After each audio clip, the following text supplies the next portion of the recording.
You're listening to Murder Not Murdering with Erin, And Autumn, a true crime podcast about murder and murdering. but we are not murderers.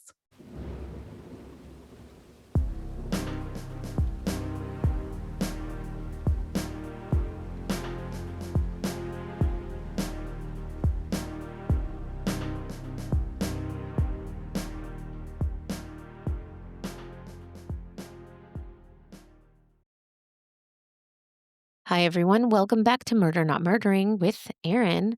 I'm so glad you're here. If you're a longtime listener, you might notice that it's just me today. Autumn is not with us this week because, life happens. But don't worry, she will be back next week, I promise. So today is going to be just a little more intimate, a little more story time. Just you and me.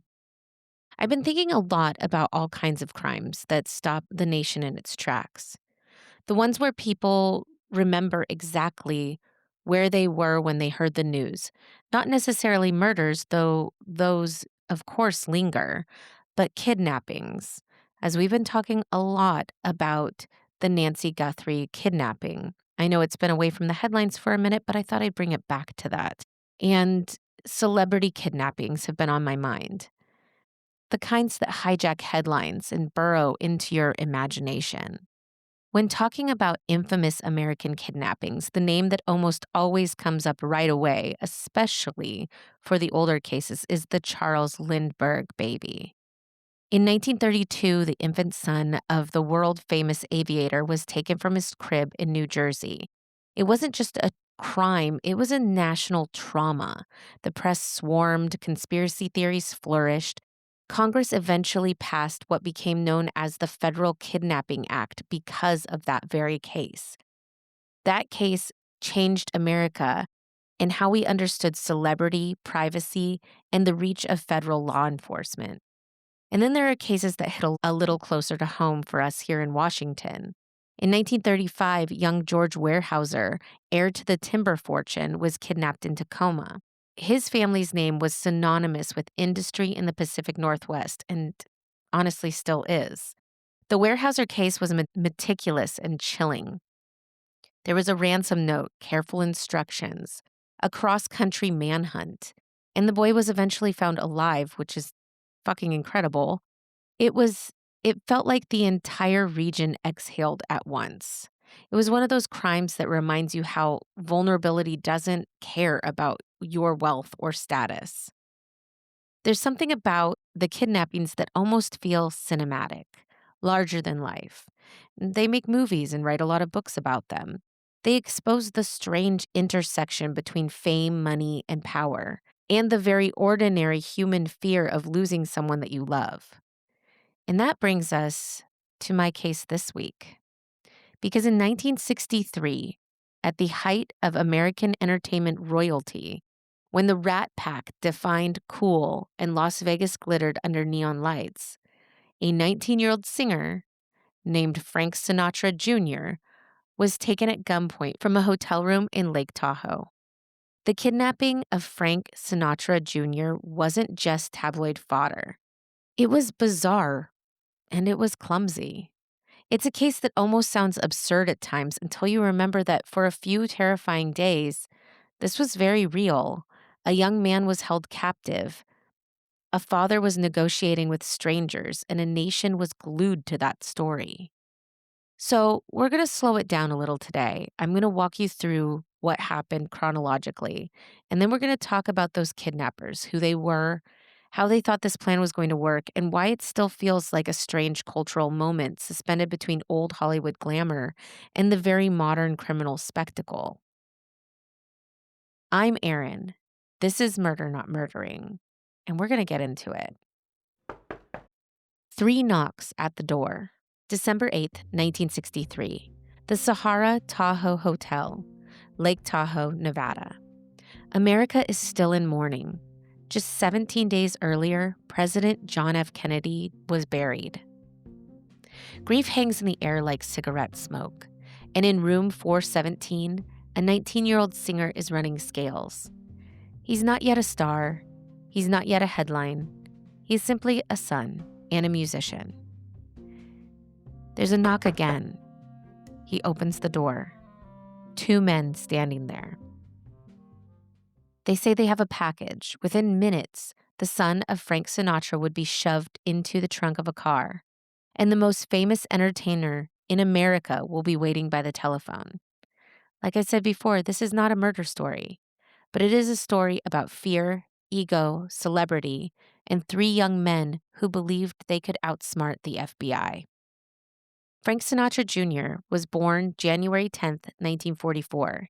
He grew up in a home divided between stardom and separation.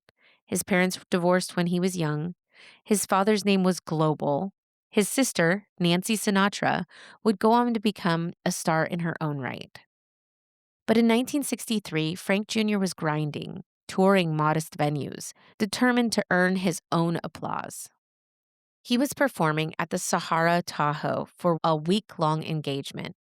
To some, he was a young crooner. To others, he was an easy target. Now, we're moving on to the kidnappers, the mastermind, Barry Keenan.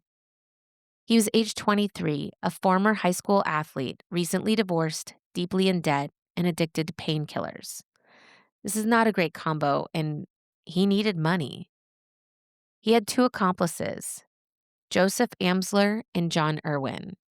They are not career criminals. They are not mob enforcers.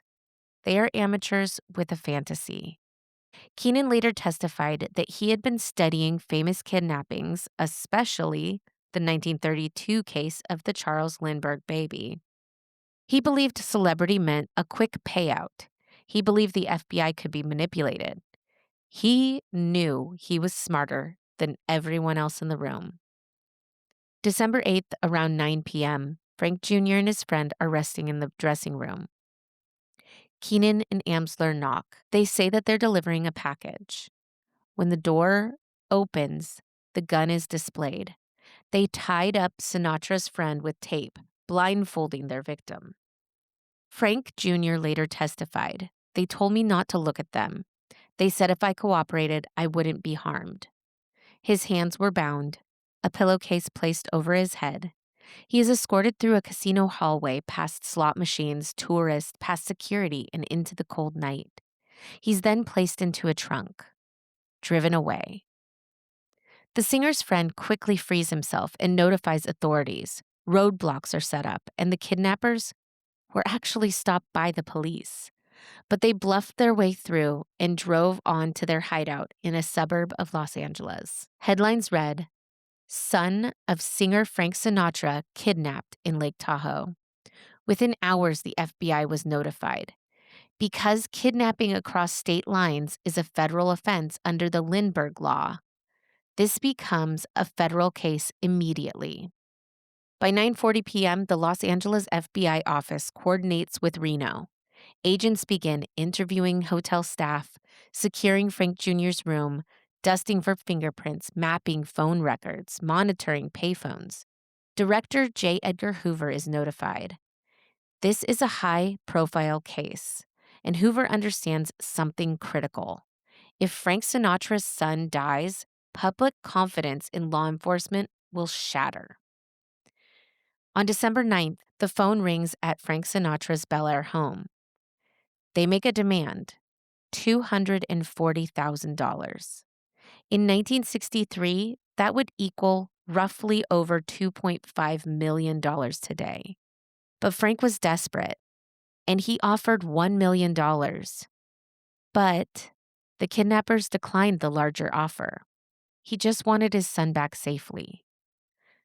The kidnappers insist on payphone communication. They warn no police, but the police are already there, and the FBI advises Sinatra to cooperate.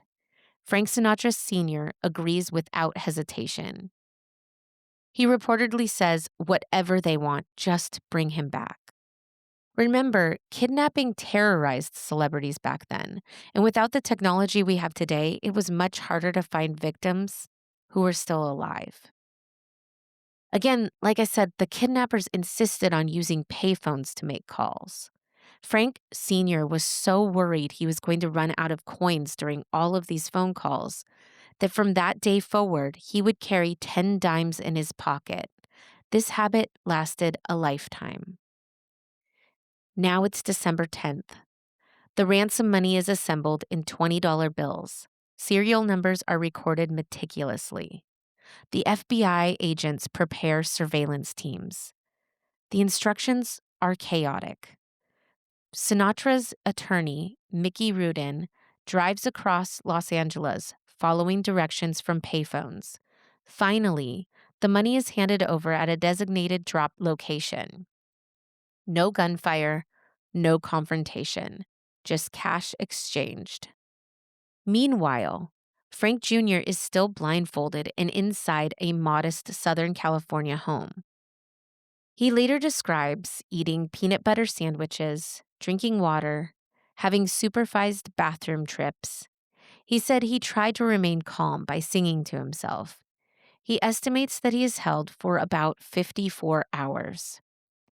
And during all of this, he doesn't know if he's going to survive. He was held at gunpoint. December 11th, Frank Jr. is driven to a residential area in Bel Air. The kidnappers untie him. They tell him to walk. At about 3 a.m., he finds a private security guard who notifies authorities. Within hours, the FBI confirms it. Frank Sinatra Jr. is found alive. To avoid the press, he was put into the trunk of the guard's patrol car and taken to his mother Nancy's home. And I can't imagine what that must have felt like, having to have been taken originally in the trunk of a car, held at gunpoint for days, and then being told to get back into a car. I just think that would be really stressful. But again, the press was going crazy. Young Sinatra described what he knew to the FBI agents, but he had only barely seen 2 of the kidnappers and only heard the voice of a third conspirator, who happened to be the person driving the car. Frank Sinatra's son found safe, screamed across headlines. The nation has a deep exhale. The kidnappers unravel almost immediately. Erwin bragged to his brother about the whole affair, which by this time was national news. His brother called the FBI. Keenan was arrested on December 13th in Amsler the next day, with about $168,000 recovered. Now, I tried to look into what this money was spent on or how whatever happened to the rest of the money, but I can't find anything. I looked everywhere.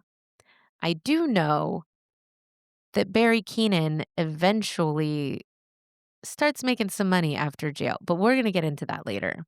I have a feeling he held on to some of that money and it was hidden, but that's my theory.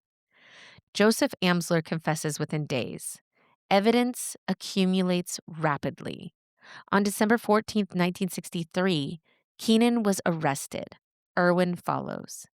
The FBI recovers so much of the ransom money, but again, not all of it. The so-called master plan collapses in less than a week. Speculation swirls.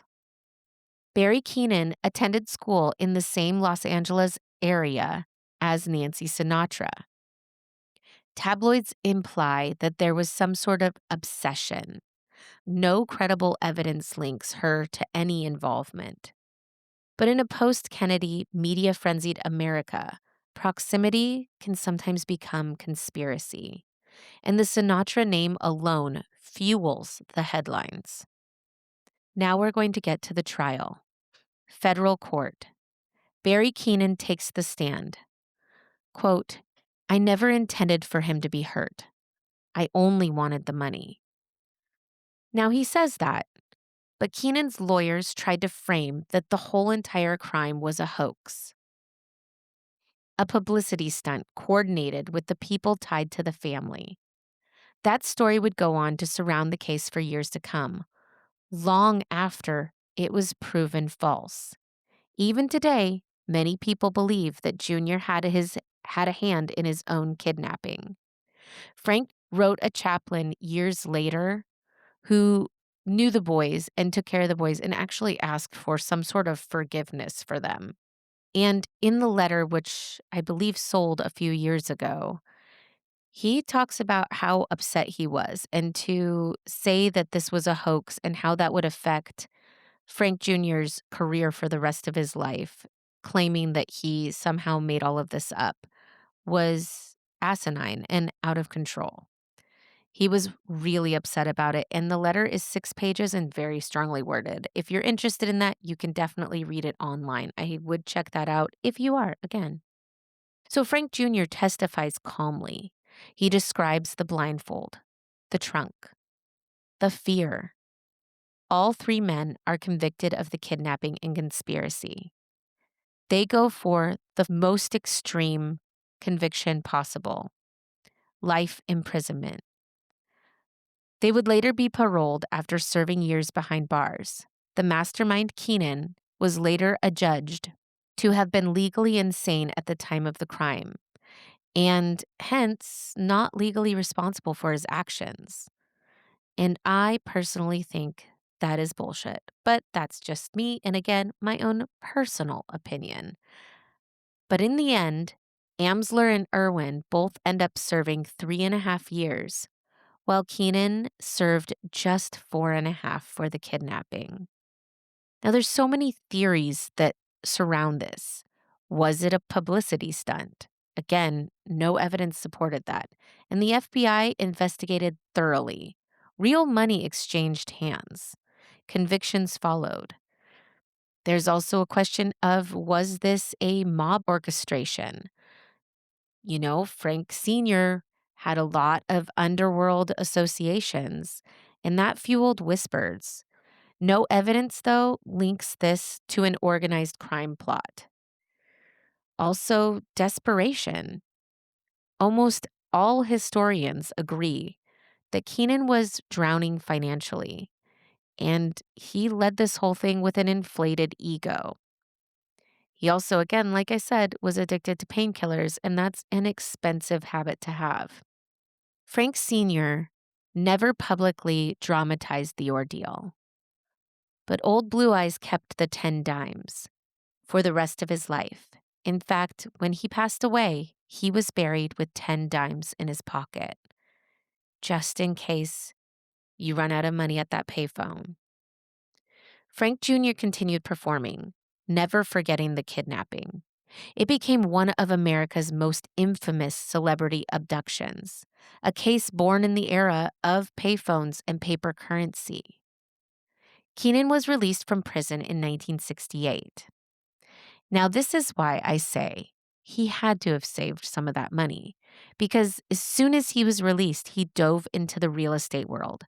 And by 1983, his net worth was estimated at $17 million. In 1998, he told his story to the New Times Los Angeles. And in the year following its publication, 1989, Columbia Pictures offered him and his co-conspirators $1.5 million in exchange for recounting it all again for a film. Frank Jr. promptly filed a lawsuit to block any deals upon the basis of the California statute that forbids felons from profiting financially from the stories of their crimes. Keenan, then in his late 50s, argued that the law violated his First Amendment rights. After a year-long battle and several appeals, Frank Jr. won the case. Now, that didn't stop movies being made. It is Hollywood, after all. There were several movies that have been made since then, lots of documentaries, and many shows have covered it. So there is that. Now, again, this is not a murder story, but it is a story about how quickly fear can rewrite a family, how fame can become vulnerability, how 3 young men mistook audacity for intelligence, and how a father waited by a phone with 10 dimes in his pocket. My sources were the FBI Fault Files Frank Sinatra Jr. kidnapping investigation, the United States versus Keenan, Amsler, and Irwin Federal Court Records, 1964, contemporary coverage, The New York Times, December 1963 to 1964. The Los Angeles Times, December 1963. Frank Sinatra Jr. interviews archival television appearances. There's not a whole lot. He did not like talking about it. Book by James Kaplan, Sinatra the Chairman. FBI Historical Archives on the federal kidnapping statutes, as well as this very case. People Magazine, the Mob Museum, and History.com. So that was my case this week. Again, I still think that Keenan totally knew what he was doing, totally planned all of this. He talked about researching it, and somehow he got away with claiming that he was insane at the time. Seems not plausible to me, especially when afterward he goes on to become a real estate mogul. Now, I don't know how you could properly run everything when you could have states of insanity. I don't know. I think that that missing money somehow was missing and it helped him jumpstart his career. But that, again, my opinion. And they all served such short sentences. I mean, I will be honest, he was found alive, so that's good, and he was not injured. Um, but I thought this was a really interesting case. And as kidnapping, a celebrity kidnapping, is heavily in the news right now, I thought it was a poignant thing to bring up.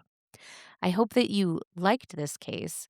And like I said, we're going to have Autumn back next week with me. That way, there will be all the banter, all the back and forth, me asking a million questions while she's telling me her case, and, getting all of the real reactions. We don't tell each other what cases we're doing. So we just know, I mean, Autumn will tell me my triggers if there is any, just so that I don't freak out or start having anxiety. And we just try to get our real reactions in the moment to these cases. And I have to say, pretty frequently, neither of us know our cases. And I do try to stay out of reading modern cases or reading news regarding modern cases because I know Autumn covers those. Though I do dabble into her territory every once in a while. But you know me, I love the old time crimes. I love early forensics. I find all of that so fascinating. And it's just, that's my jam. Anyway, we will be back next week. New episodes always come out on Mondays. And if you do want to reach out to us, slide into our DMs on Instagram at Murder Not Murdering. We will do our very best to cover cases that you have recommended, and we've had fans long over the years tell us, hey, this came up. I'd really love it if you could cover this case, or I have something that was a crime within my family or happened to my family member, and we do our very best to try to do all the research possible to give you all of the information. So make sure to slide into our DMs. Let us know if you have something upcoming that you would like us to cover. Local, especially, we love local cases. And we are in Seattle, Washington. So if you need to know where, that's where we are. We also are on TikTok at mnm.pod. And when you go to our Instagram page, you will get to see photos from our cases, and we will tell you more about what's going on. With that, we continue to update our cases too as we go along. Thank you so much for listening to us. This is a labor of love. We don't make any money off of this podcast, but we'd like to. So tell all of your friends that that we have this. If they're interested in true crime, then we have a podcast for you. Again, thank you so much for listening to us. We'll be back next week. New episodes are always out on Mondays. And that's it. We'll see you next week. Bye.